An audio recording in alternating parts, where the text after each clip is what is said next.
All right, hello grade 5. Thanks for having me. As I'm sure everyone's already aware because almost everyone greeted me when I walked in the door. My name is Kix. Mrs. T told me you guys are learning about Canada this year. Yep. And so I got the opportunity. I know a little bit about Canada. Last summer, I rode this dirt bike up in this picture here through every province and territory you can drive through in Canada. It was very exciting stuff. So I got to learn about the different foods and cultures and stuff in Canadian cuisine. And then I wrote it all down, took a bunch of video, interviewed a bunch of people, and I'm going to make it into a cookbook at the end. So it'll be like different stuff about Canada and different cultures. Yeah. I also, for those of you who probably know too, I wrote this book. It's just a book. It's called Claire. It's a book I wrote about a trip I did to Argentina. I'll get to that in a second here. It's not really a kid's book, but it is a book that Mrs. T has read, and she can probably give you a few little brief stories that are in there. So this is my trip last year through Canada. So I took my dirt bikes in that picture before, and I rode it basically through all of the provinces and territories in Canada. Very interesting. Canada is a ginormous country. So it took me about 7 months, actually. This is the bike I took. Obviously, someone guessed before where I was. I'm gonna, because I don't want to give the answer, but anyone else want to guess where this was? Unless you didn't already hear. Did you hear the answer? No. Was it in Newfoundland? Newfoundland, yeah, great guess. Yes, very interesting place. So beautiful scenery on the ocean, little houses. It's a great place. It's really good. It's a long ways from here. I'll give you that. If you're ever going to drive with your parents or something like that, it takes a long time. Take like a week or something like that. We're driving to the Tuckatoy Aztec this year. Cool drive, great drive. They just built that road there about 5 years ago, actually. So you couldn't drive until about 5 years ago. So it's still gravel, but it should be a great drive. So some other cool stuff I did. So this picture you probably saw on the front of this book if your eyes are that good.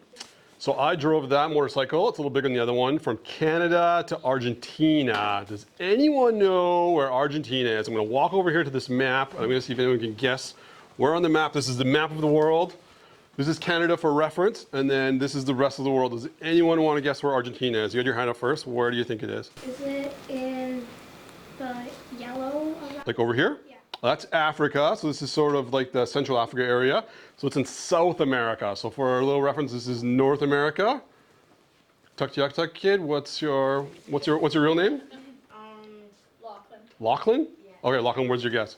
Isn't it like just right below where she was? Down here? Yeah. Nope, this is still Africa. All over here's Africa. So, for example, so this is Canada. Below that is the US, Mexico. And then these little conglomerate of stuff in here in the middle, that's all Central America. And then this is South America. And so Argentina borders Chile, which is along here, and then Argentina is along here.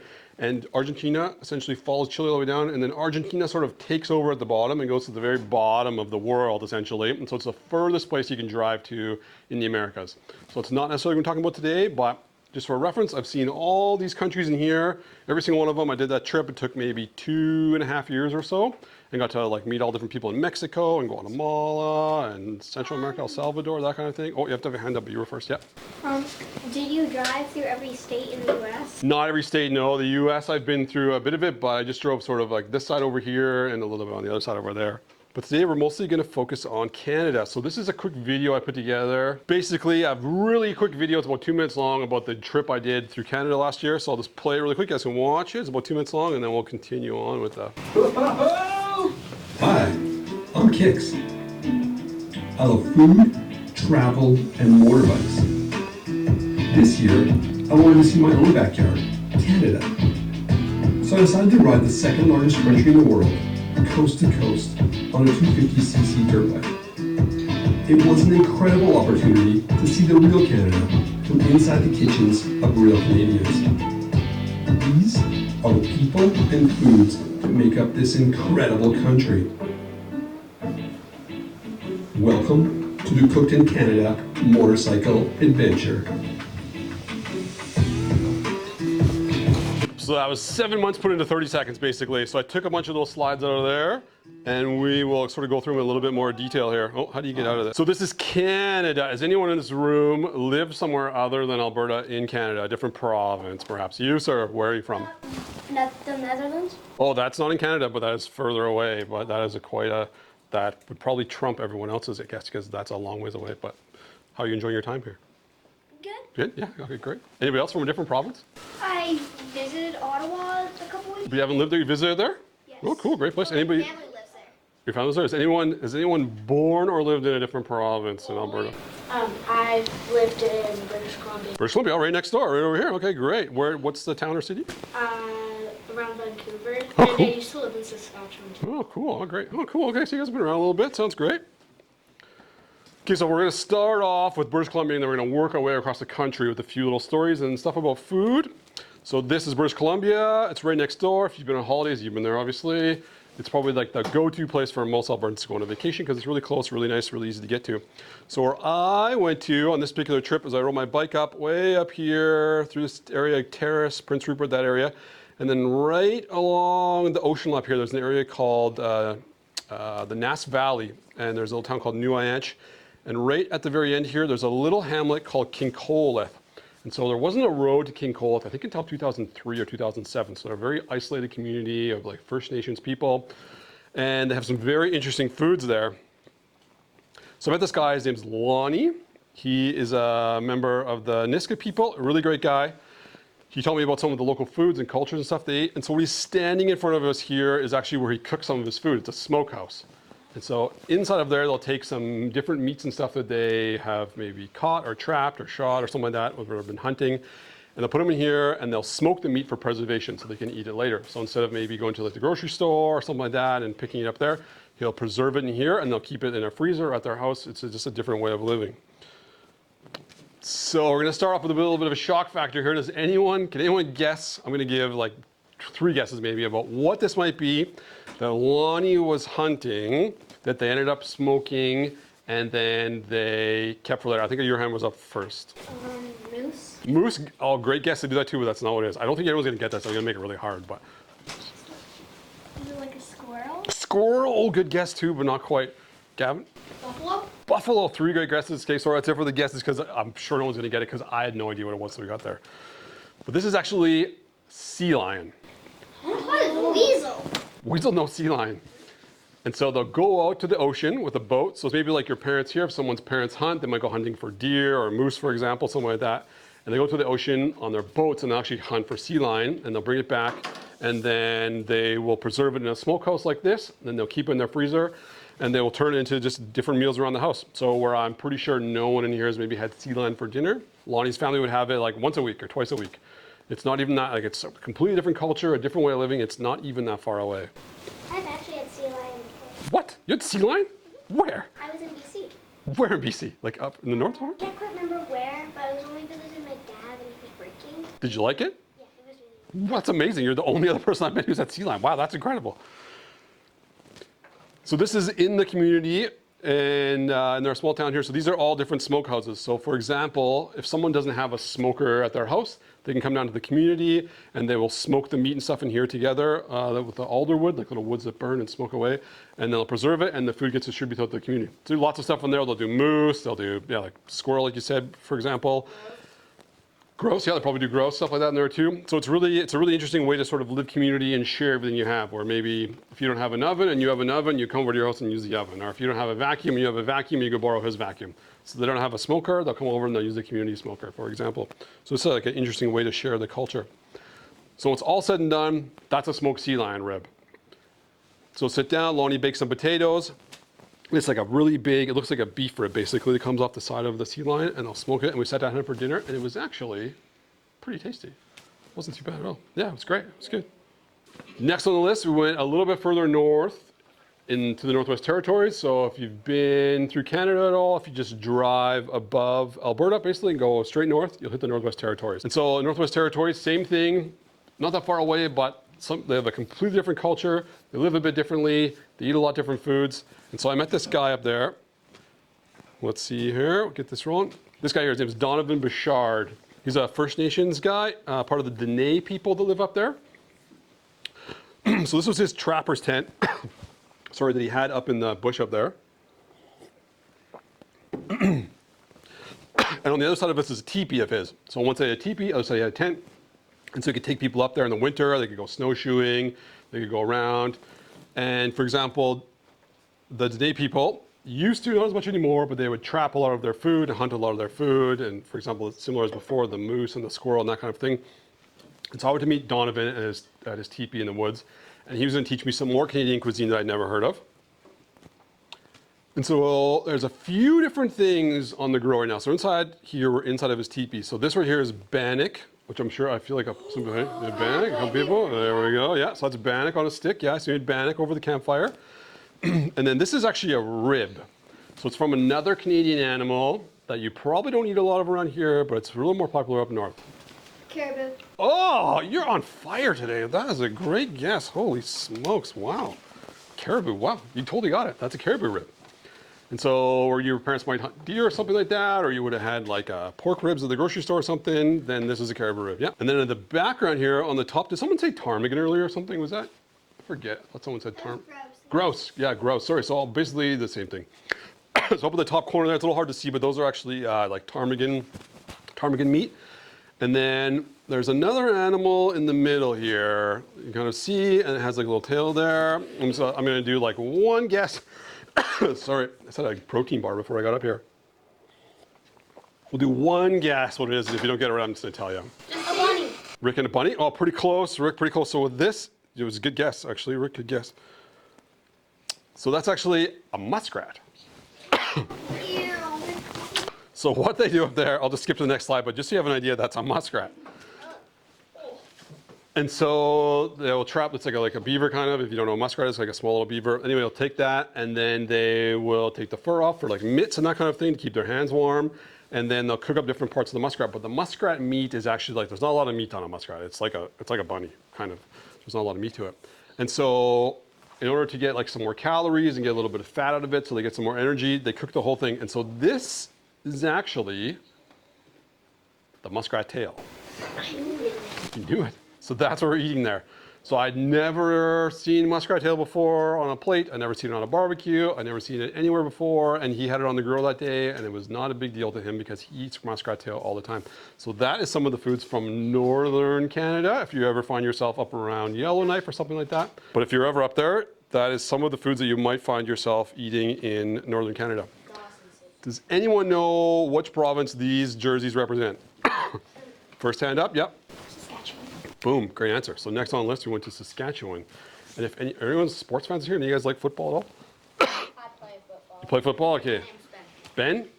In Saskatchewan? Sorry, what? My name's Spencer. Oh, Spencer. Sorry, I think you said Ben. My apologies. Spencer. If you ever I go, watched games. the fans are crazy. Yeah, they love their football. So next up, we went to Saskatchewan. And here I met, this guy's name is Jonathan. So Jonathan documents the history of a group of people called the 𝗔𝗶𝘅.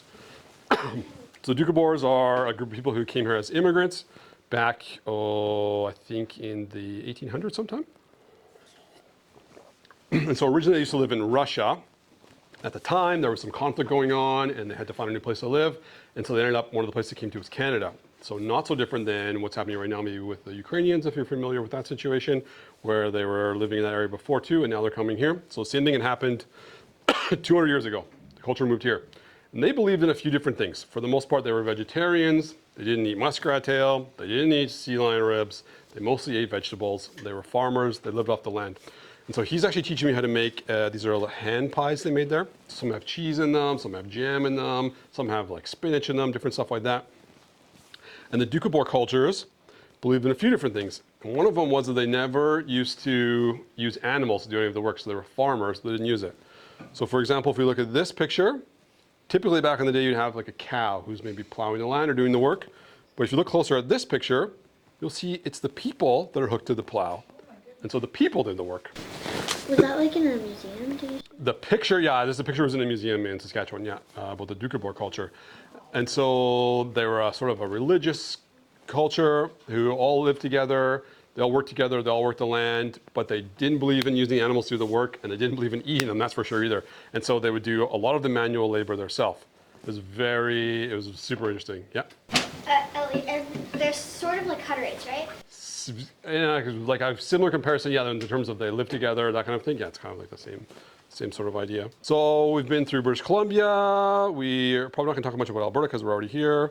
Northwest Territories, Saskatchewan. Does anyone know what province is next on the list? Manitoba. Manitoba, yeah. And what's your name, sorry? Amelia. Amelia, Manitoba. Great guess, Amelia. Manitoba is next on the list. Does anyone know who that guy is? Yeah, back in class? Winnie the Pooh, you got it. So does anyone know that Winnie the Pooh is actually inspired from Canadians? So there was an Air Force pilot who was going to, I believe, fight in the war or something along those lines. And so he'd purchased this bear in Winnipeg and given it away as a gift. And then he nicknamed it Winnie because it came from Winnipeg. And so that story spawned into a story about this little bear called Winnie the Pooh. And eventually everyone knows the story of Winnie the Pooh these days. He's actually started off as a Canadian figure.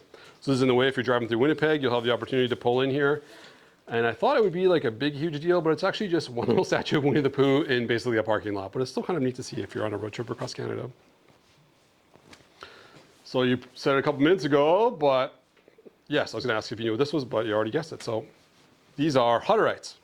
And so for the most part, maybe someone in this class is related to some Hutterites, or maybe you know some from Alberta because your parents might do some business with them or something like that. I went there, I got to meet a Hutterite colony. So if you don't know the culture that well, for the most part, they sort of all live together. They all work together. They're mainly farmers, and they all sort of share everything together. So which is quite interesting, I find, from the way maybe you live, or I live for sure, where we live in our own house with our own family. We do our own work. We have our own stuff. We do it all sort of one for all, all about us, which is good if everything's going great for you. But the Hutterites are quite clever in that they sort of share everything. So they share the costs of everything. They share maybe like the one parent can look after a bunch of kids. One dad can teach a bunch of kids. They're all in one classroom sort of thing. They can all share the food. They all work together. They can all share the workload. It's a kind of an interesting way to live if you've never lived with like a large group of people or anything like that. Yeah, what's your question? I'm pretty sure, like, we visited a Hutterite colony one time. His grandma was like discussing, my grandma was discussing some things with them. And aren't most of them German? Yes, you know, they're pretty And up to it. I'm pretty sure the ladies usually make their own dresses and things like that. They may buy the cloth, but they make their own stuff. Yeah, they do a lot of their own work. So they make like a lot of stuff. So in this example here, they spend some time teaching me how to make pies, and so they make a lot of their own stuff with them. Make their own clothes for sure, a lot of their own cloth work. They'll like pickle their own foods, can their own foods, that kind of things. They do a lot of their own labor, just like maybe it was before. And for the most part, yes, they're a German culture. They would speak German first, and then they would learn English in school, that kind of thing. But they're definitely a society that works together and learns together. So this is me and a lady there. She taught me how to make these chicken pot pies that day. It's pretty neat because they don't do anything on a small scale. So that day where they were making like 500 pies. So maybe you're at home baking with your mom one day or cooking with your dad and he's making dinner for 4. They're making dinner for like the month for 200 people or 300 people. So it's a pretty interesting way to live. And then this, some people don't find it interesting, but I just want to see the fridge. And so at your house, you might just have like you open the fridge, you circle through, you grab a yogurt, you grab a juice box. Inside the fridge, you walk into the fridge. You step in there, you walk inside, you look on the shelf, and you grab like a pickled egg. So you grab like a jar of carrots or something like that. So they have these giant walk-in fridges and walk-in freezers where they keep all their food because they're feeding so many people that they'll have tons of stuff. So instead of like a dozen eggs, they have 50 dozen eggs. Or instead of 1 jar of pickles, they have like 20 jars of pickles. So it's definitely interesting where you're keeping sort of inventory on hundreds and hundreds of things. So I'll ask a question and then you can answer this one though. Does anyone know what province is next? Quebec. Almost. Ontario. Boom, nailed it. Ontario, great guess. So yeah, the next in the line is Ontario. There we go. So some interesting people I found in Ontario. Does anyone know who that guy is? I think Gavin, actually your hand up first. My name is Gavin. That is Terry Fox. Boom, Gavin, you nailed it. It's Terry Fox. So Terry Fox actually isn't from Ontario, but when he was running across Canada, I'm sure you guys have studied Terry Fox before. You guys do the run, that kind of thing, or walk, whatever you choose to do. So Terry Fox is a huge inspiration, great Canadian figure. Since his passing away, other people have sort of followed his mission and raised a lot of money for cancer, that kind of thing. And so around the area where he stopped running because he couldn't continue any longer in Ontario on the Trans-Canada Highway is the statue of Terry Fox. It's pretty interesting. It's on the side of a hill. You drive, there's tons of parking for RVs and families and stuff like that. You can walk around and learn a little bit about Terry Fox. Pretty cool guy, great Canadian history. Other interesting people is people that are a little less well known but do equal amount of good for the community. And this is a lady I'd met in Ontario, and it's Windsor at the Blue Door Soup Kitchen, and her name is Sister Teresa. So she is a Catholic nun, and she dedicated an extremely large chunk of her life, well, her entire life to volunteering, but to just this one place. This is actually a homeless food shelter there. And I like to sort of discover all the different parts of Canada for the food. And she was helping people who couldn't get food themselves to get fed. So they would bring in donations or grocery store food that maybe was going to go bad or something like that, and they would turn it into food for the homeless every day. So every day, Sister Teresa, that's a different sister. Sister Nicole comes into the shop, she takes all the food that's been donated or all the food they have left over, wherever they can, and she'll make it into something new. So has ever watched maybe like Iron Chef or Master Chef or those kind of shows. So her job every day was she'd get like a black box of goods. She didn't know what there was gonna be. They'd have to open it up and see what it was, and they would make something new every single day out of ingredients that she didn't know she was gonna work with. She's a very interesting lady, dedicated her life to helping different people around Canada. I would say in terms of food inspirations, she's definitely top of my list. This is a group of that all volunteer together. So this is all them at their little kitchen where they support everyone. And then just over here on my side is where the homeless people would come in for lunch, breakfast, dinner, and they'd sort of help them out and get them on their way for the day. Okay, I think you're first, and I feel like you're gonna guess it right away because there might have been some hints a few seconds ago. Quebec. Quebec, great choice, sorry. And what's your name again? Rick. Rick, yeah, Rick. Thanks a lot, Rick. Quebec. Does anyone know some interesting things about Quebec? You guess a lot. I'm actually going to skip you because you guess like all the time. You always get it right. So I'm going to pick somebody else. Rick, you just went too. Does anybody else have a guess about, or not a guess, sorry, information they know about Quebec that might be different than the rest of the country? Maybe like the language they speak? They're French. They're French, yeah. For the most part, the province is primarily French speaking, and so they speak obviously French. Does anyone here speak French, actually? I know how to speak. I think a little. A little French? Does anyone speak a medium amount of French? Kind of. Kind of. Bonjour, comment ça va? A little bit like that. My dad does. Speaks French? It's great. It's really interesting. It's a great language. It's technically, there's a few recognized languages in Canada now, but the second one most popular would be French. If you've ever looked on the back of any food you're eating, basically, it's written in French. And so I feel like at some point in your life, you're probably going to be somewhere else, and without even knowing it, you'll be able to read the French words on something because you've seen it like basically your entire life. Yeah? My mom's British, so she knows a lot of French. Your mom's British, so she knows a lot of French? I think your mom would probably know a lot of English if she's British, but me. Oh, that's pretty good. She's probably pretty clever. Yeah? When I went to Ottawa, I'm pretty sure Ottawa borders Quebec. So Yep. when we took the subway, Right on board. not only did they have to have the instructions in English, but they actually had a lot of instructions in French. Yep, great point, And yeah. my cousin had to go to a French school because of how many French people there are. Yeah, it's basically, I don't know the stat because I don't live there, but basically if you live in like right on the border there in Ottawa, you would basically know French and English, like for the most part, I would think. My name's Alfonso, and my mom told me if you're ever gonna take a language class, take French. Yeah, for sure. Yeah, if you're ever going to go, it's great to know because a lot of places in the world speak French or something similar sort of thing. So yeah, Quebec is also, as you might not know, the largest province in the country. So huge province, is massive. Like you think Alberta's big, or you drive around and Ontario's like huge, but Quebec is actually the biggest. It is ginormous. It is gigantic. So I had the opportunity to drive around quite a bit of it and go up here and around here. It's a little hard to access up there, not so many roads. But it's a really great place. The best way to learn a language, in my opinion, two ways. One is to just be around people who speak it, or two is to go to a place where they speak it. You don't have a choice, you just have to learn it.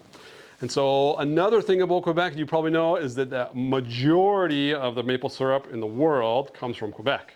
A lot of it, tons of it. Has anyone here ever had maple syrup before? I know, and did you like it or didn't like it? I liked it. It's so good.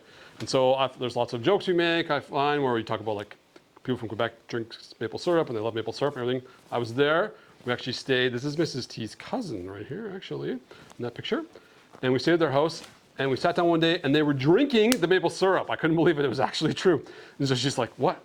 What? We just drink maple syrup. So they put the maple syrup in the coffee. They put it in like a light drink. They put maple syrup in their tea. They put maple syrup in a cocktail. They put maple syrup in a pie. They put maple syrup on a chocolate.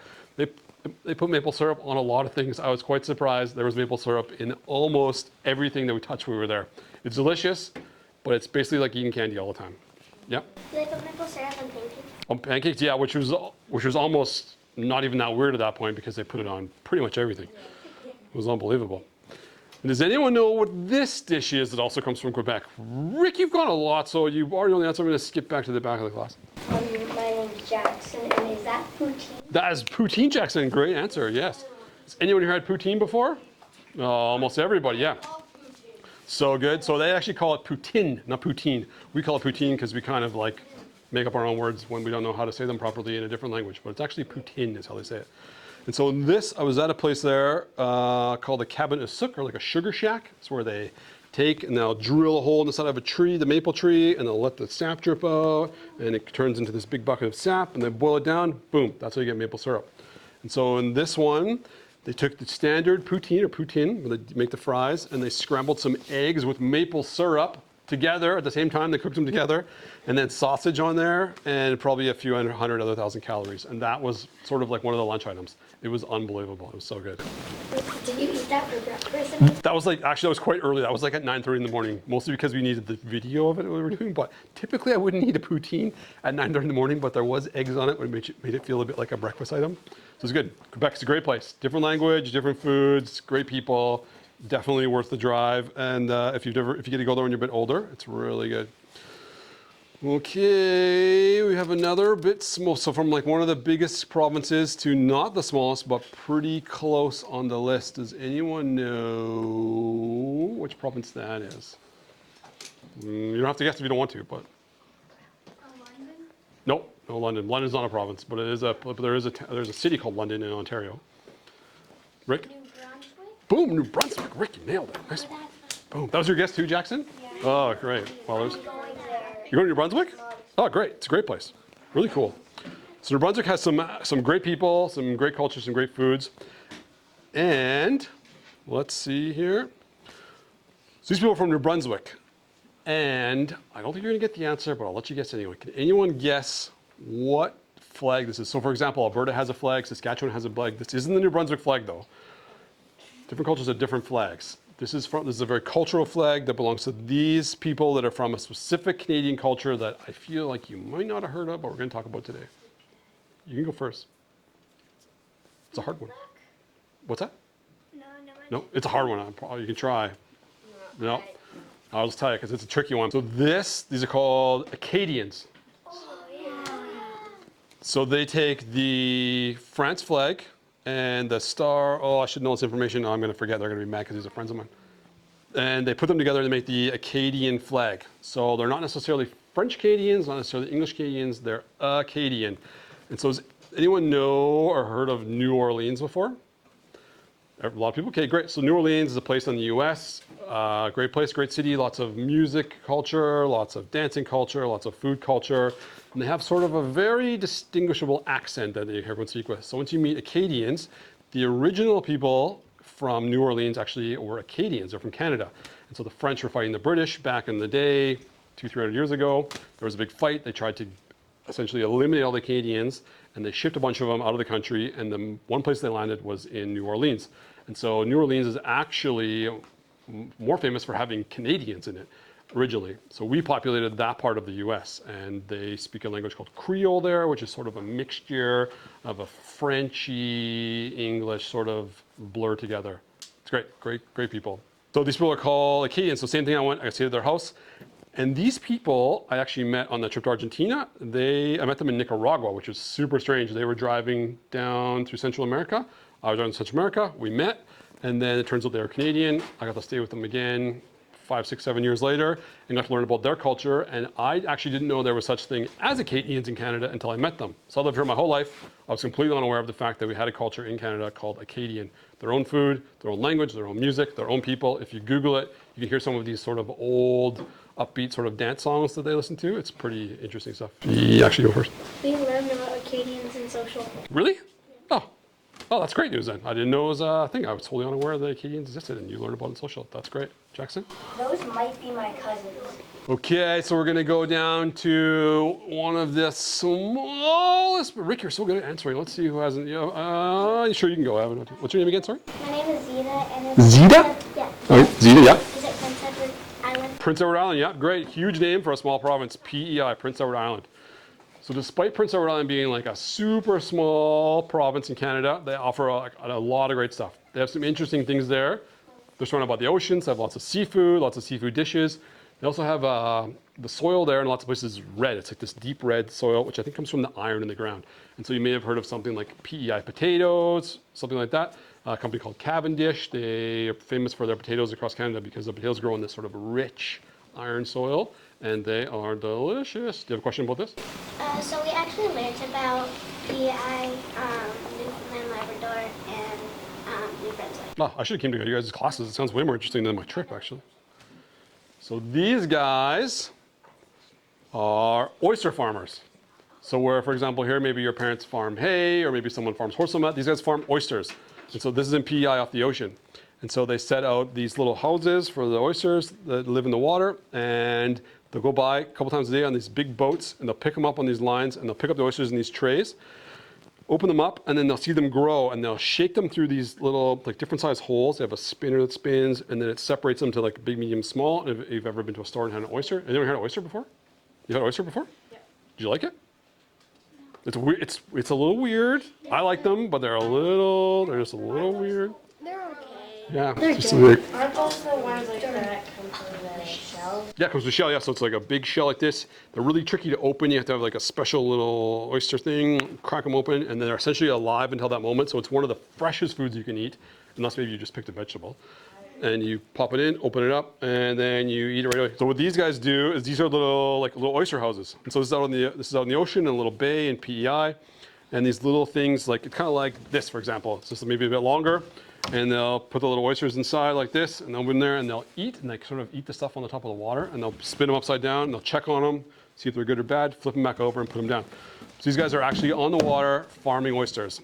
Pretty neat job, actually. I met a lot of farmers, but I never met an oyster farmer before. But I will let you answer this question. Does anyone know, so there's actually 2 separate provinces in this picture, and I blocked out the names so that you couldn't guess. Do you know one of them, or do you guess one?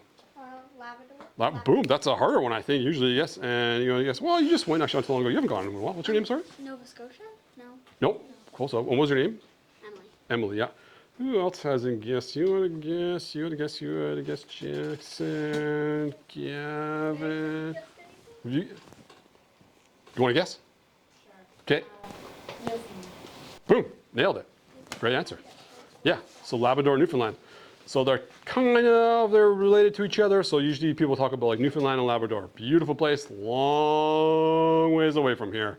You could fly to Mexico faster than you could fly to Newfoundland. Like the country's that big that it's so far away. If you want to fly down, it'd be like 4 hours essentially. You can be in the Baja, or 3.5. It's pretty much gonna take you that or a little bit longer to get to Newfoundland. So that is, can you see that picture? Yeah. That is a fish. So there's gonna be 2 questions here. We'll see if you can get them. First of all, can anyone guess who the lady is in the picture? My name's Ava, and is that Miss Turnbull's sister? Boom, great answer. That is Mrs. Turnbull's sister. You are correct. That is right, good answer. And can anyone guess what that fish might be? It's a very popular fish from Newfoundland, very popular fish.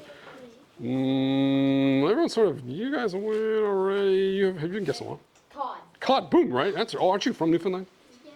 Are your parents are from Newfoundland or something? And my whole family's from Newfoundland. Oh, Me and my brother. so you would have knew it for sure. Oh, great, yeah. So have you eaten cod before? Do you like it? I like it. I thought it was great. I'm not a fish fan. Oh, really? Yeah. That's what I found. I was in Newfoundland, and a lot of people weren't fans of fish while I was there, which I found quite interesting because they're surrounded by ocean. But they weren't. So yeah, so that is Mrs. Turnbull's sister. Her name is Angie. And that is a codfish that she caught. And I didn't tell her I was putting this picture up, I don't think. So anyways, this is a picture of her sister fishing. So they eat some interesting foods in Newfoundland too that I'd never tried before. So these are the fishermen. This guy's name's Todd. We stayed with him at his house back there in the other side. So right in front of him is the ocean, right behind his house in Newfoundland. And they're filling the cod, so they'll fill the meat off of it, and they'll take the insides out. And inside the fish were these 2 things. So this is the cod tongue, they call it. So essentially, it's this part right here on the fish, and they will take it out and batter it up. Yeah, it sounds weird, but that's what they eat. So it's just like different foods in the country. And then even weirder, if you haven't tried it before, they call this the breeches because they look like little pairs of pants. But what it really is it's where the eggs from the female fish keep the eggs at. And so inside of there are like little fish eggs. And so I take them, they batter them, they fry them up, and we eat them. So one day for breakfast, we went fishing, we came back, and we ate like the inside of the fish and the fish eggs. A little different, a little weird, but actually tasted pretty good. Yeah, that's what it means. It's like different. So it's whatever you're used to. So for example, you've been around here your whole life, you've eaten whatever the local food is, And I'm sure everyone here has had a hamburger before, for example, something like that. So if you were to go to, say, India, for example, they don't eat beef there. Yeah.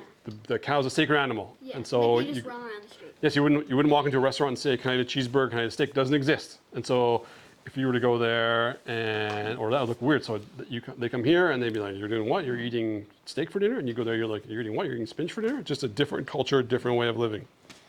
So last on my list for Canada, Rick, you got it all. I'm gonna let you guess again because you got the last one right. Yukon. Boom, great answer. Great place. Beautiful place. Anyone been to the Yukon before? Anyone? You've been to Yukon? You've been there?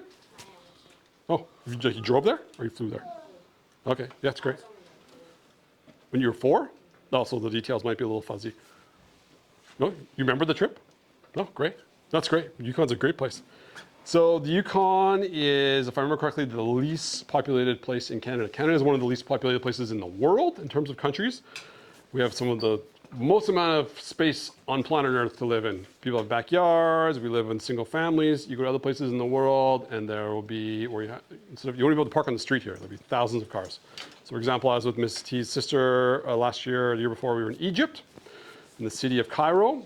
So one city, think of like going to Edmonton or Calgary, had more people in the city than the entire country of Canada put together. There was 43 million people in the city. So Canada has tons of space, tons of room to roam around, tons of freedom. It's great. There's so much space here. You go to the Yukon, for example, and they amplify that by 10. So what you think would be like a big backyard, someone might have like a whole field, or you might drive, instead of like an hour, you drive like 3 hours to the next town because there's so much space up there. So up there, I met this wonderful lady. Her name is Crystal.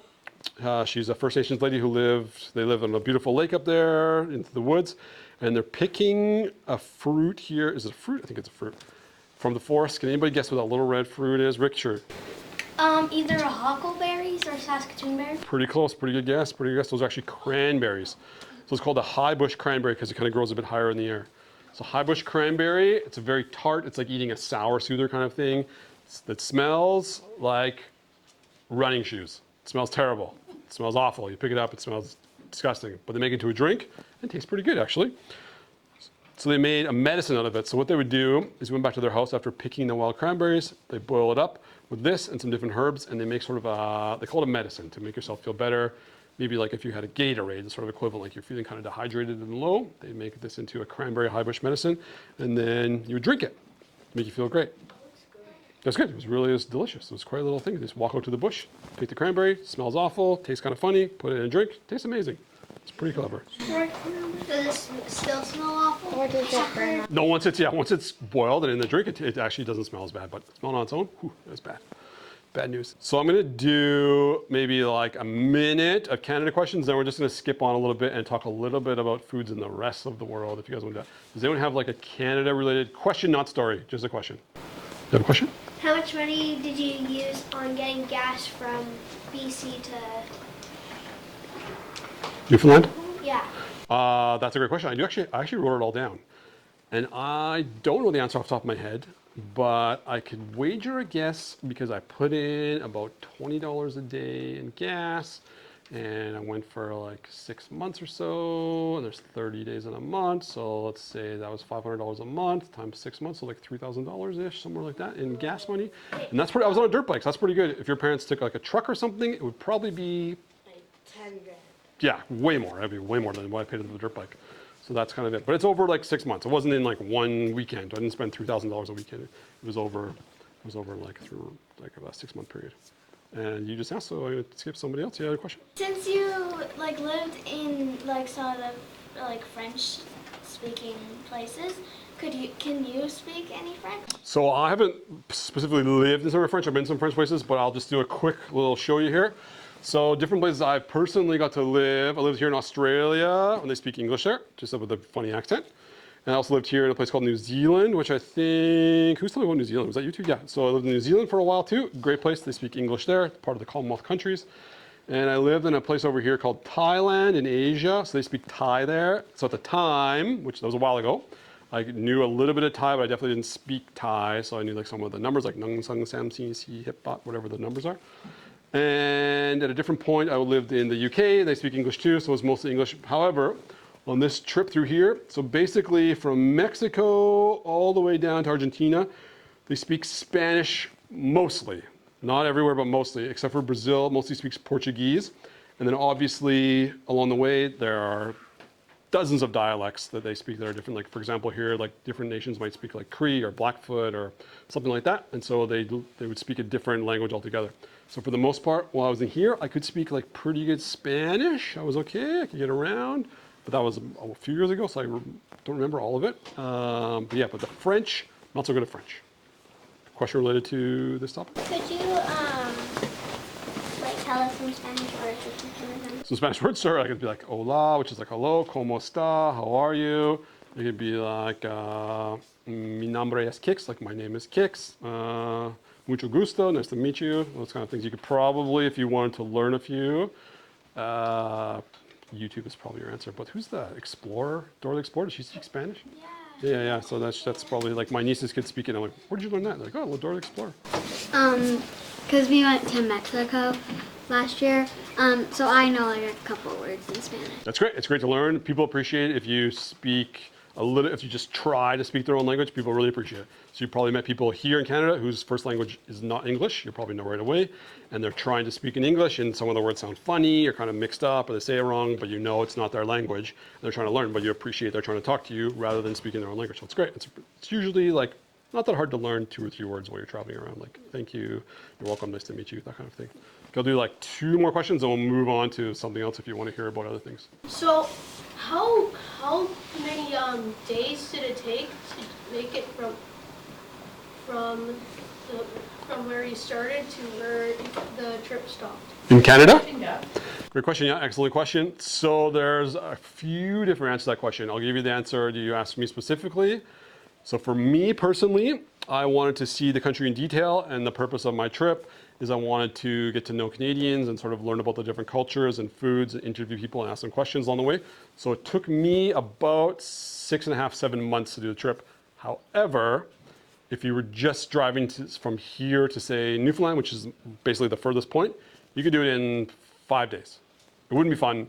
You drive all the time. You would see nothing other than like the highway, but you could get there in less than a week for sure. Or if you wanted to drive to, wouldn't be fun. I'm going to warn you. It would be a long trip, but you could do it. And so, and up to the Yukon, for example, you could be there in a couple of days if you really wanted to. I think it took me a week or something to get up there. So depends what you want to do, but it's all up to you. Kevin, to do like one more. I think you were handled first. How many like languages did you learn on your trip? Like just like not like fully, but like a couple words. On this trip or a different trip? Like this. This trip, I didn't learn anything new, but I learned a little bit of French when I was there. I just played around a bit. I learned a couple jokes, which I used all the time over again, and like pleasantries, that was it. But different places, different countries, we tried really hard to like learn the very, like, hello, thank you, you're welcome, and like, or like, where is something?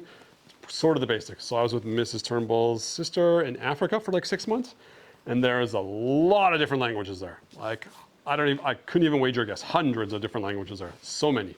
And so there's a few basic languages, like they might speak English in some parts, French in another, German in others, and then they have their own, definitely like Afrikaans, that kind of thing. But then you could go 10 feet and there would be 2 different groups of people speaking 2 different languages.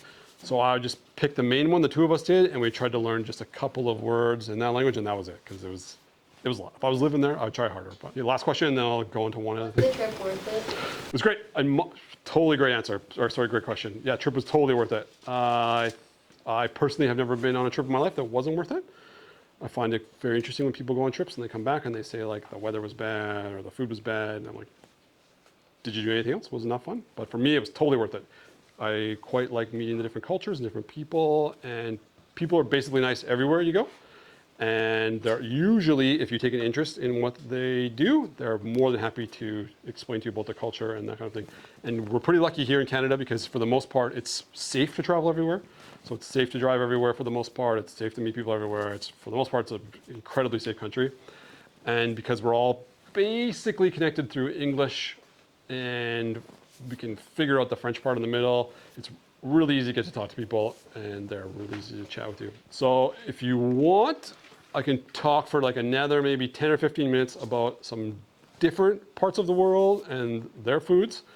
if you want to do that, or if not, I can do like question answer for maybe 5 more minutes and wrap it up. Do you guys want to do a shake break and then learn about foods from other countries?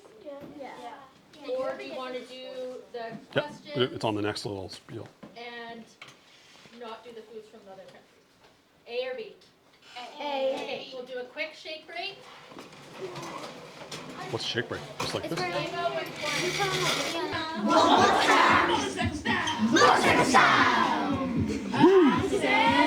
Boom, chicka rock. Boom, chicka boom. Boom, chicka boom. I said a boom, chicka boom. Chicka rocka, chicka rocka, chicka boom. I said a boom, chicka rocka, chicka rocka, chicka boom.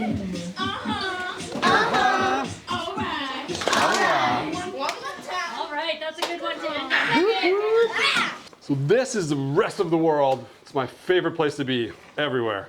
I like to travel, I see different cultures, different foods. You've probably figured that out by now. I like personally to travel with my motorcycle because I find that when you're on the bike, you get to be sort of interactive with everyone. In a lot of places in the world, that's their primary vehicle, would be a motorcycle, maybe like a little scooter usually, because they don't have enough money for cars, or there might be too many people to have like a big pickup truck, that kind of thing. And so when you're on the motorbike, you get to sort of meet people really easily, or you can tell you're from somewhere different, so they kind of want to be your friend. So different parts of the world, they eat foods a lot differently. So next we're going to go to Argentina. It's next on the list. So the place I ended that motorcycle trip at one time, very far south, Spanish-speaking country. They eat a lot of meat there. And one of the ways they cook it is with fire. So this is called an Argentinian asado. I don't know if anyone's ever seen it before. So this is going to be a lamb. They'll put sort of on like a metal stake with 2 metal bars at the bottom, and then they'll tie the meat up like this, and they'll build a huge fire, and the meat sort of cooks by the heat. So they'll be like 10 feet away like this, and they'll have the other like vegetables like peppers and tomatoes, that kind of thing, like cooking under some red coals down here, and they'll cook the meat like that. It's really fun. It's really interactive. It's like a giant barbecue. It's delicious. So remember before when I said if you went to India and they wouldn't have beef there, and they might think it's a little weird you're eating beef, for example?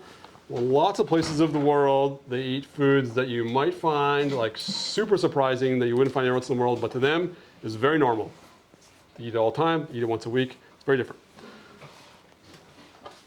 So you might not forget this moment because I definitely never did. But this particular animal is a guinea pig. So in Peru, a very popular dish is fried guinea pig. So I went there, I met a family, they raised guinea pigs in their backyard, and they fry guinea pig. It's like a regular meal they have there. So I sat down with the family and I was super surprised. I'd never seen people eat it before. I had no idea. You hesitate? Yeah, for sure I hesitated. Yeah, you bet. And Sit with random people? no, so I actually met this family in Peru, kind of by accident. Actually, it was a bit of a fluke, but I stayed with them for a month.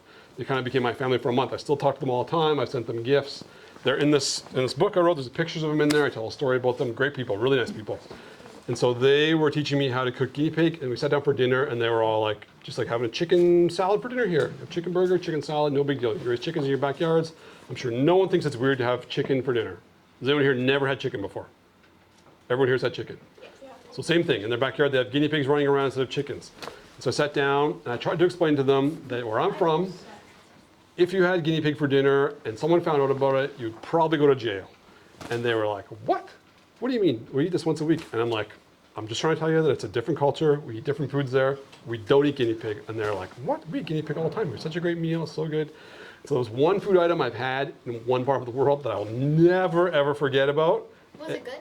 It was good. It was actually like, it was good. It was like, kind of like fried chicken a little bit weird, but yeah. This guy's in Colombia. Great place, great people, really amazing. So they make a lot of coffee there, that kind of thing, and they make, Is that what chocolate's made out of? that's what chocolate's made out of, Grants, yeah. It's like cacao. And that's cocoa beans, great. You guys are pretty smart class. Pretty smart, yeah. Kind of obsessed with the guinea pigs. Yeah, and lots of I knew. I thought it'd be, I thought I'd bring it up, just I wanted to make a point about the fact that they eat a lot of different things, different words. Well, it's my favorite pet, so I'd probably be upset if someone ate a guinea pig. Yeah, no, it's totally different here. You'd probably never meet anyone here eating guinea pig ever. But there, not a big deal. You have. Yeah, for a year, no, I wouldn't eat it here. I've eaten it, and I'm from here, but I would never eat it here. It just wouldn't happen. So that's a cocoa bean. So if you've ever seen chocolate made before, that's it. They grow into these big pods like this. You open up the inside, and there's like these large seeds almost the inside. They don't taste like a chocolate bar. Nothing like. It's like a dry, if you ever had cocoa before, it's really fatty and not sweet at all. And it's actually like not that great. But once you mix sugar with it, it tastes amazing. It becomes a chocolate bar. Sugar and milk. Sugar and milk, yeah, totally. That's how you do it.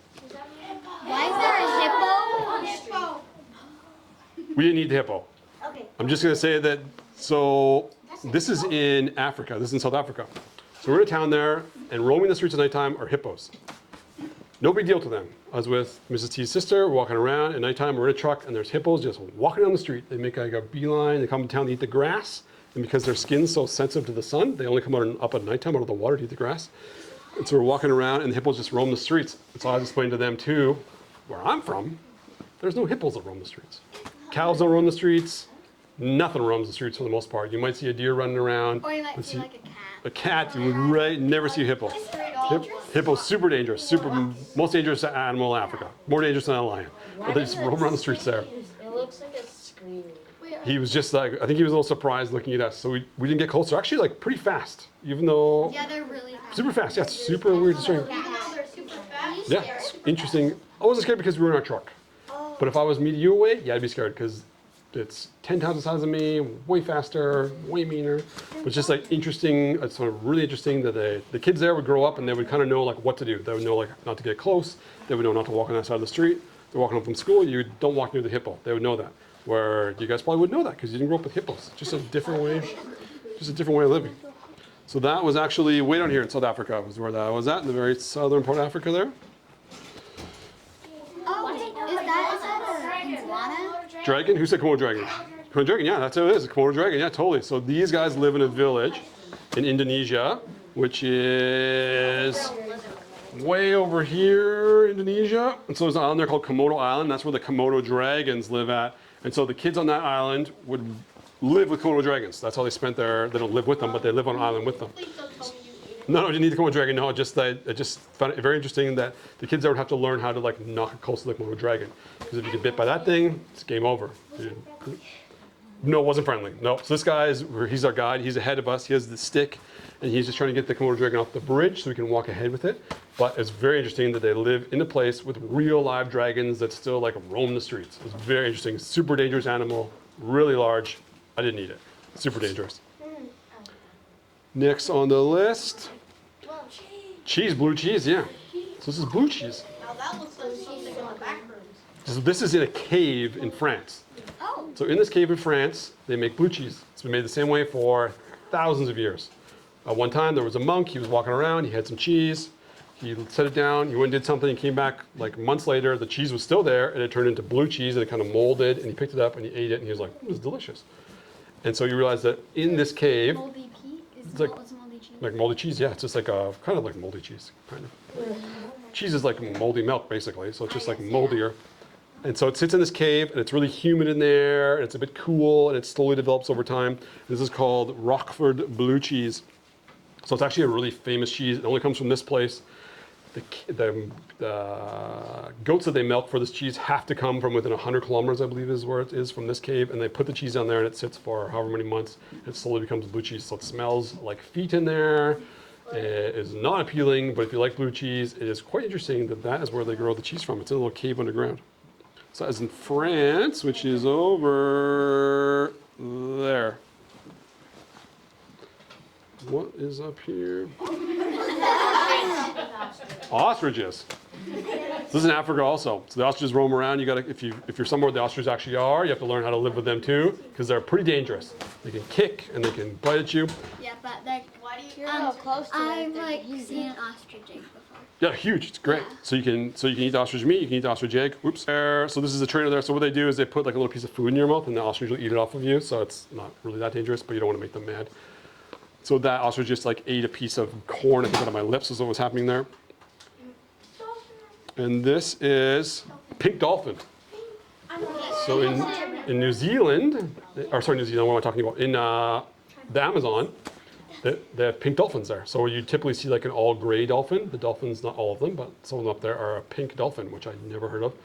So they believe, there's lots of stories about the pink dolphin up there, but they believe that the pink dolphins used to be humans. And so at nighttime, folklore says that the dolphin can come up on land and they're quite seductive and like charismatic and funny, and they'll talk to the people, and sometimes they'll like kind of coax people back into the water with them, and people go missing, and then months later someone will come by and they'll see a dolphin and they'll remind them of their cousin, their aunt, or their uncle. There's lots of stories about how people become reincarnated as pink dolphins, but it's pretty neat to see a pink dolphin actually. And if you guys have any questions, I'm gonna try and milk everyone in this room for one question before I go. Do you wanna go next?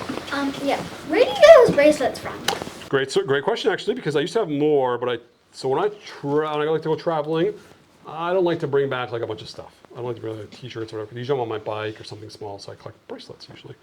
And so these are just from different countries. So this is, for example, this is from Colombia. This is from Quebec actually. This is from El Salvador. These have like a whole bunch of them all from different countries, but that's where it's from. Great question. I'm gonna make you all guess, but if you have your hand up, Rick. How long did it take to in total, like with Canada and Argentina? You know what, Rick? I'm gonna do one thing a little different here, if it's okay with you. Give me like 2 seconds here. I'm gonna do something that I think is funny, and maybe you will too. Okay. All right, Rick. What's your question? How long did it take to like in total to like motorcycle ride the whole thing? Through Argentina or through Canada? The whole thing. So In total. great question, Rick. Great question. So when I did the trip to Canada, it took me like 6 or 7 months. You could do it faster, obviously. You could do it in like a couple months if you wanted to. Not that fun. You drive all the time, but you could do it. And then from this place, so when I drove from Canada all the way down here to Argentina, it took me 2.5 years. It took a long time. It's a long drive. So I think there's a record. I think there's like a world record. I don't remember if it was from Colombia or if it was from Argentina. I forget where they went from. They did it in something like 10 days. They drove like crazy animals for like 10 days, and they did it from, I think, Alaska to here. But that might be a little infactual, but it's something super short like that. They saw nothing but a steering wheel for 10 days. They just like drove like crazy, but they were trying to prove a point that it could be done in a super fast time. But for me, it took me 2.5 years. I went really slow. I worked a bit. I stayed with people. I stayed with the family who taught me how to cook the guinea pig for like a month. I worked on a coffee farm, so I was in no rush. So not necessarily 2.5 years of driving, but yeah, that was it. And great question, Rick. Great question. Thanks a lot. Yes, ma'am. What's your question? How long didn't you go to like the Arctic or like one of the poles? Sorry. Yes and not yet. So great question. So my plan was I think it was 2020 or 2021. I was going to drive to Tuktoyaktuk, much like our friend over here's family's going over there.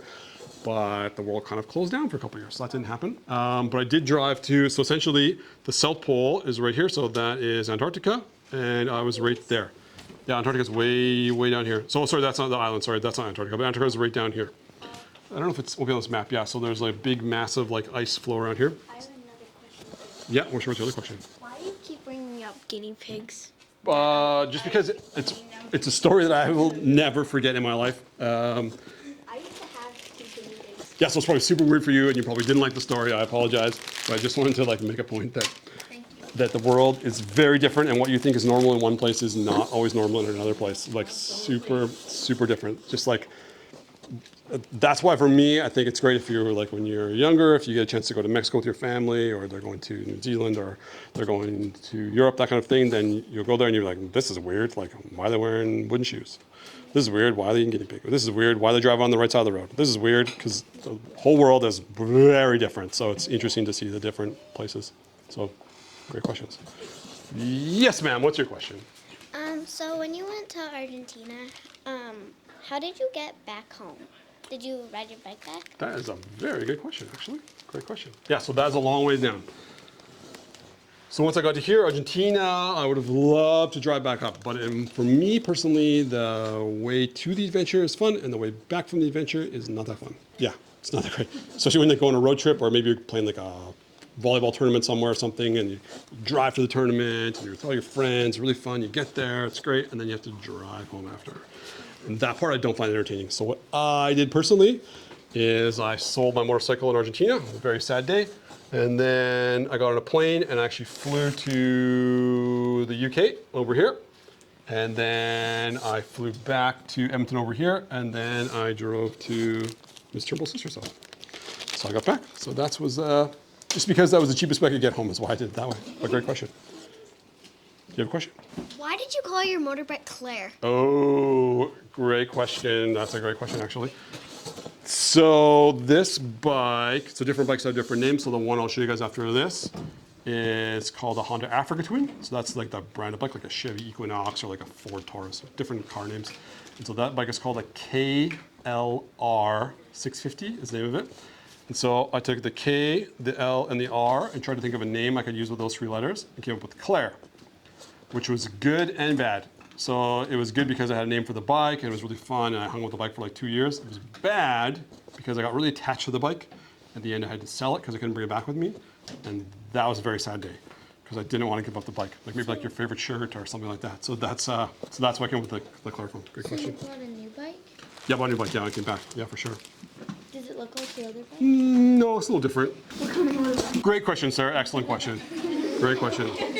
So today I brought a Honda Africa Twin, which I was saying a couple seconds ago. It is kind of like, I don't know if you know motorbikes or if you care about motorbikes at all, but it's like it's called a dual sport bike. So you can kind of ride off the road with it and on the road with it.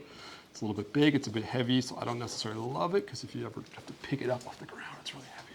So the bike that I took across Canada was like a littler bike, super small, just like a little dirt bike. So if you drop that, it wasn't so bad. I could pick it up. It was not so bad. Maybe if I was a bit tougher, it would be easier. But great question, sir. Great question. Thanks for joining in. Here's a little Maynard action for you. Hopefully you like sugar. Yes, sir. What's your question? What's your name? Sorry, again? Lachlan. Lachlan, right? Lachlan, yeah. How, like, when you were just like learning, did you just hop in or did they invite you in? Learning what? Like, just like going to their homes and like learning how to cook. Did they just invite you in or did you just hop in? That's a great question. That's pretty good, actually. That's good. I wasn't anticipating these today. Yeah, so I had to learn that for sure. So I found it very difficult at the beginning to maybe like meet people because you don't know people. Like it's sort of intimidating. You show up at someone's house or they invite you in and then maybe it's a trick. Maybe they want to rob you. Maybe they want something from you. You don't speak the language, that kind of thing. And so the very first time I had met someone on the trip from a different country, it was actually at a campground. It was in Mexico and the guy was super friendly. He spoke really good English, which was good because my Spanish was terrible. And he invited me back to his house to meet his family and spend the night and have dinner. I was super nervous. I was so nervous because I didn't know the guy. I didn't know the country. I didn't know where we were going. Didn't know the city. Nothing. I was by myself. So I was super nervous about it. And then I went to his house. He spoke English and Spanish, so he could translate me for the family. And his sister was there, and his mom was there, and his dad was there. And they were just like your family, probably. Super friendly, really nice.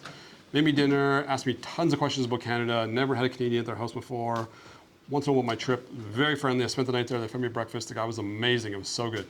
So I told myself after that, if I meet anyone else and they seem like a nice person and they invite me to their house, I'm just going to say yes and hope it works out for the best. And after that, I met a lot of people, tons of people. I'm seeing it like all kinds of people's places.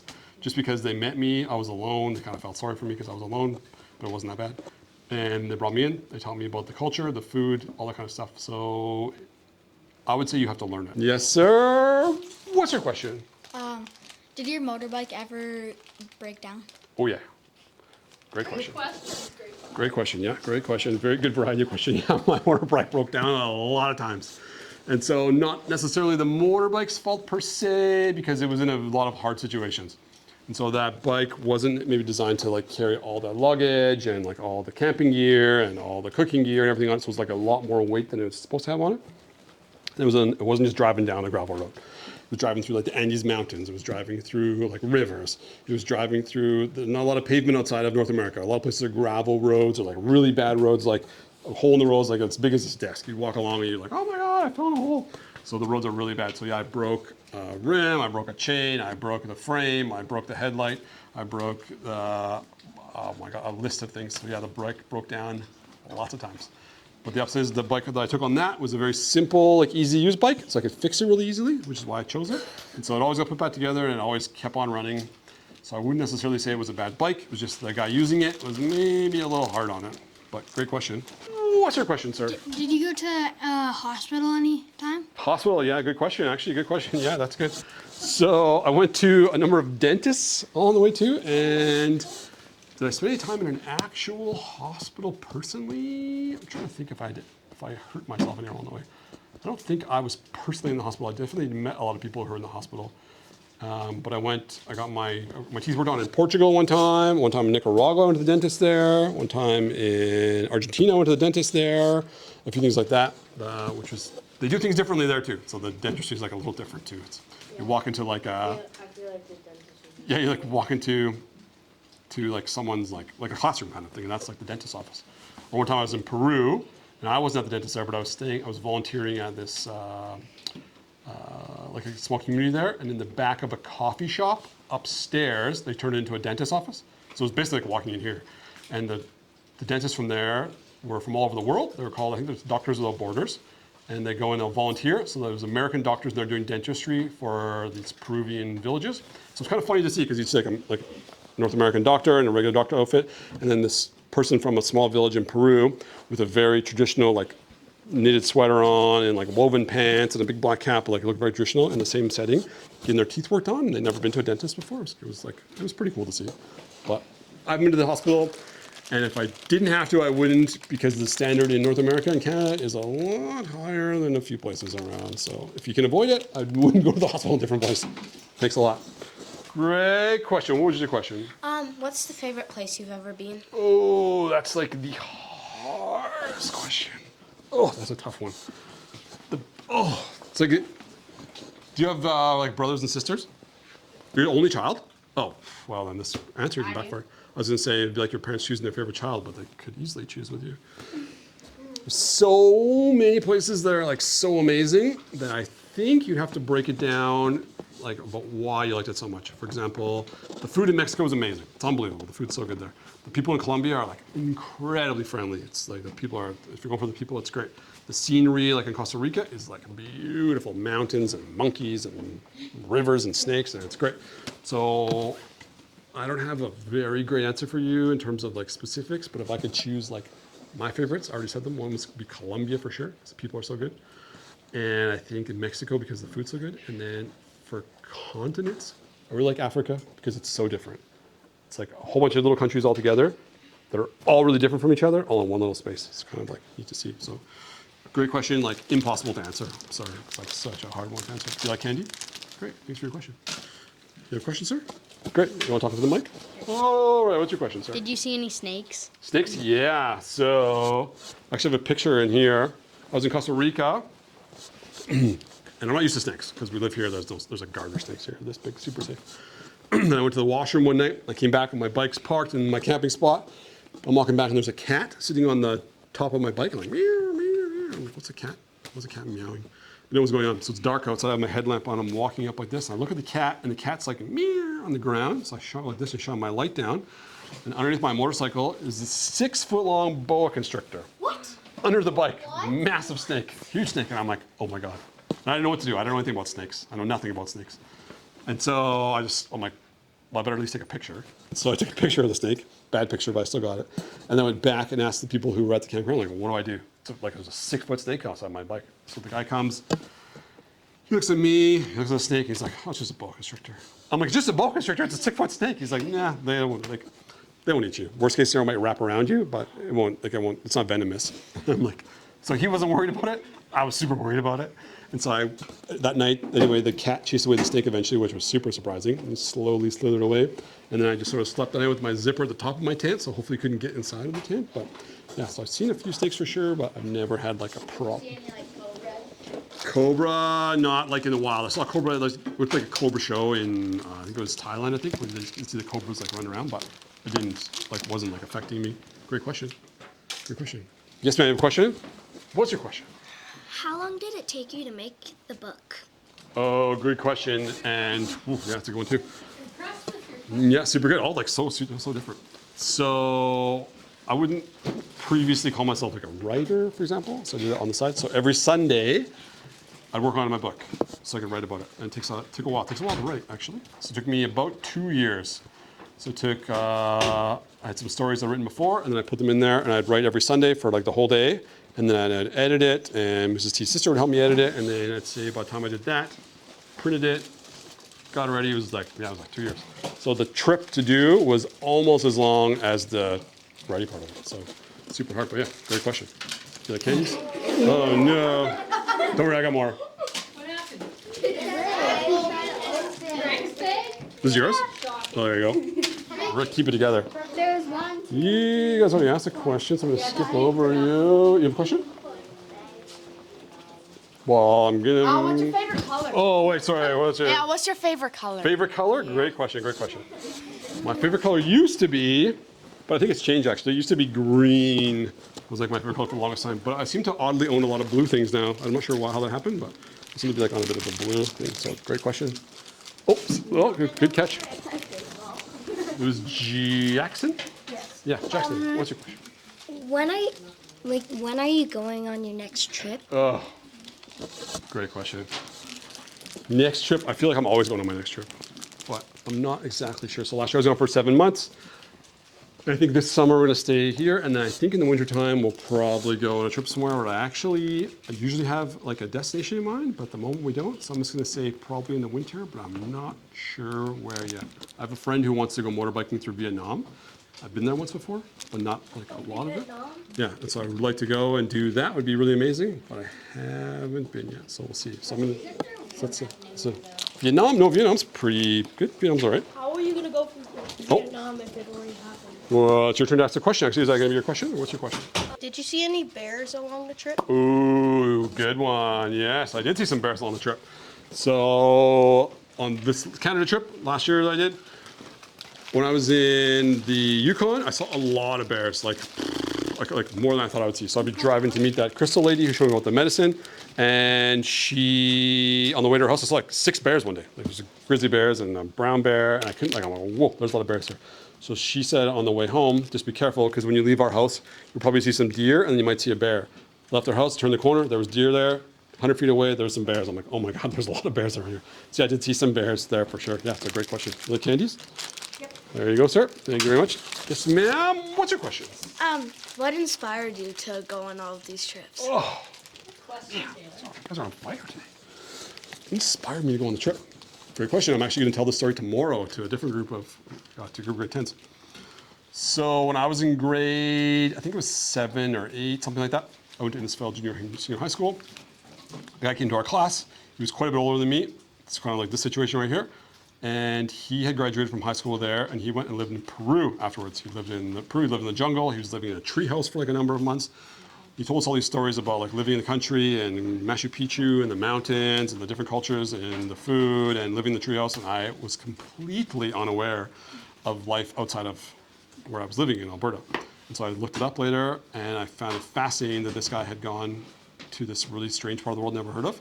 And so I thought about that for a long time. And when I graduated from high school, I worked for like 8 months, and then I moved to Australia and never looked back. Just traveled around. So that guy's story was like sort of the inspiration. Does he know that you did it? Yeah, so I met that guy probably like 10 years later completely by fluke. I was at a dinner party, Christmas party. And I walked in, and I'm like, wait a minute. Are you Andy Davies? He's like, yeah. I'm like, oh my God, Andy Davies, you changed my whole life. He's like, what are you talking about? I'm like, you came and talked to my class when I was in grade 8, and I ended up traveling around the world, and it was so amazing. He's like, oh, that's neat. And I'm like, what? That whole speech like changed my whole world. And I think you're last on the list. What's your question? What's your favorite? Oh no. What was your favorite food in the whole trip? Favorite food? Oh man. There has been some good ones for sure. I'm gonna maybe I might pick 2 here. So Mexico has it, and so does Peru. Peru's maybe a bit more famous for it, but it's a dish called ceviche. And so what they do is they take fish, like a raw fish, super fresh, just caught it, and they take the meat, and it goes in like a cup or a bowl or something. You take the lime juice and you squeeze on top of it. Instead of cooking it, all of the citric acid from the fruit will actually kind of cure the meat itself, so you don't have to cook it. It's almost like sushi, kind of same idea. It's just there, and you put it with like salsa, like fresh salsa, maybe like cilantro or that kind of thing, onions, whatever, and then you just eat it with crackers. It's essentially just like raw cured fish. That sounds good. Yeah, it's great. It's amazing. It's so strange. You can cook the food with lemon juice, or sorry, lime juice. Yeah, super weird, super delicious. And I'd say, I'm just gonna throw a second one here because there's like so many things you could choose from. But I would say the next on the list is probably tacos. Oh, pretty close. Who said enchiladas? Close, yeah. So taco, yeah. I love tacos. They're so good. It's very like Mexican food, yeah. But it's like a pizza. You can put like almost anything in a taco, and We always boom. have Tuesday. Yeah, it's great. So what's today? Today Tuesday? Today's Wednesday. Oh, yesterday was Taco Tuesday. Did anyone? I know everyone has might ask more questions, but everyone asked a question, right? Everyone got like one question. So everyone had candy. Everyone's got sugar in them. Great. So that you have a monkey on your handlebar when you're driving. Oh yeah, did I bring? I don't think I brought Stanley with me. No, I don't think I brought Stanley. Like a stuffy or like a gummy or what? He was still Stanley. So on the book here, it's called A Man, a Monkey, and a Motorcycle Adventure. So the monkey was Stanley, oddly enough. And so I had this little plastic monkey. It's a bit weird when you spend 2 years alone. It's very rare for most people, I think. So I spent like, other than I met people, but for the most part, it was me, the bike Claire, and the little monkey Stanley, which I got from Mrs. T's sister as a little gift when I left. So the little monkey sat on the handlebars the whole time. And if I ever like needed a little friend along the way to hang out with, or like someone to talk to, I talked to the monkey. So if you saw me at some point talking to the monkey on the handlebars, people probably thought I was crazy. But that was like my little friend for 2.5 years. So he's since been on lots of trips. That monkey, he's been through Africa and Egypt, and the monkey's got around. Most traveled monkey, I think, in the world. What was the first trip you went on? I'm going to say 2 things because one, it doesn't really count for me, but it counts on paper. So I've never been on a plane until I was 17. I don't think I've never been anywhere. Parents didn't take me anywhere. Like, no, they didn't take me anywhere. They took me camping. They were great about it, but we never went on I never got on a plane until I was 17. I went to Mexico for my sister's wedding. That was my first ever trip out of the country. And we went to a resort. It was neat. It was fun. I had a good time. It was whatever. But then what I consider like my first ever time out of the country, after I graduated, and I was still 17, or maybe I was 18, sorry. And me and a friend of mine flew to Australia to live. And on the way there, the first place we stopped was in Malaysia. And coming from here to Malaysia, you might as well go to outer space. It's a very different place. Different culture, different language, different food, different smells, different weather. It's like plus 100. It was amazing. I loved it. It was so different. We were sitting in the streets, sweating, eating spicy seafood. It was unbelievable. And then we went to Australia, New Zealand, a quick touchdown in Borneo and Japan on that trip. And after that, I was like, this is for me. The world's like such a great place. So that was, I would say, the first stop would be like technically Malaysia, but really Mexico. Last question of the day. Not really a question, but you know where I think you should bike next? I love suggestions, so let's hear it. China. That would be amazing, actually. I've never been to China. I've been to Hong Kong, which is now being swallowed up by China. They're kind of the same, but it's not quite the same. But that'd be great. China has a few different rules there. If you go on a motorcycle, you have to go with a guide. They make you go with someone, so you actually have to, someone else just like travel with you. But anyways, it's still possible. People do it. China would be great. It's like a ginormous country with like tons of culture and very different languages and foods in different places, like Canada, but probably the time is like 10, I'm thinking, because there's so many more people there and so many different more languages. Anyways, great suggestion. Grade 5, what do we say to kids? Hands up if you learned something today. Yeah, 100%. Very, very lucky to have Kix come and share his travels with you. I gotta say, when my sister met this guy, I thought, oh my goodness, this guy's quite the guy. Very, very, very, I've never met anybody like Kix in my whole life. Ever. I've never met anybody like him. So to have him come and talk about his adventures and teach you guys all these cool things about where he's been, we are very lucky that he took the time out of his busy schedule, because he is a busy guy, to come and talk to you guys today. So let's give him a little